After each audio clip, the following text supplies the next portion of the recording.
La seconde épître de Paul aux Corinthiens, chapitre 10. Moi, Paul, je vous prie par la douceur et la bonté de Christ, moi, humble d'apparence quand je suis au milieu de vous, et plein de hardiesse à votre égard quand je suis éloigné, je vous prie, lorsque je serai présent, de ne pas me forcer à recourir avec assurance à cette hardiesse dont je me propose d'user contre quelques-uns qui nous regardent comme marchant selon la chair. Si nous marchons dans la chair, nous ne combattons pas selon la chair, car les armes avec lesquelles nous combattons ne sont pas charnelles, mais elles sont puissantes par la vertu de Dieu pour renverser des forteresses.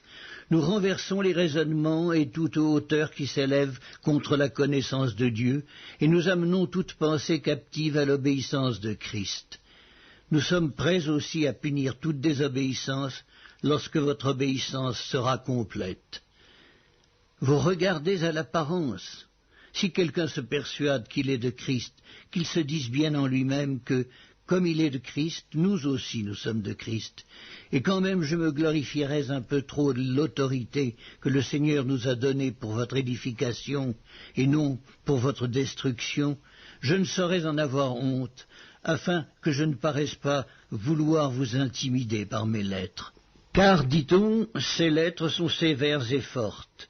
Mais présent en personne, il est faible et sa parole est méprisable. Que celui qui parle de la sorte considère que tels nous sommes en parole dans nos lettres étant absents, tels aussi nous sommes dans nos actes étant présents.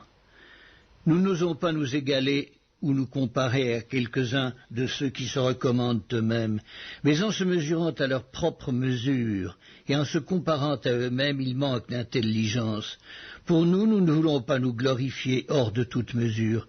Nous prendrons au contraire pour mesure les limites du partage que Dieu nous a assigné, de manière à nous faire venir aussi jusqu'à vous.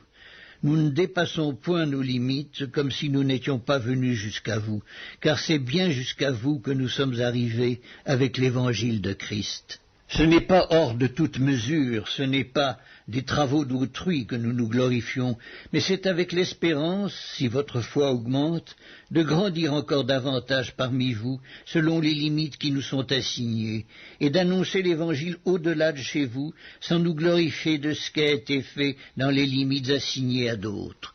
Que celui qui se glorifie dans le Seigneur, car ce n'est pas celui qui se recommande lui-même qui est approuvé, mais celui que le Seigneur recommande.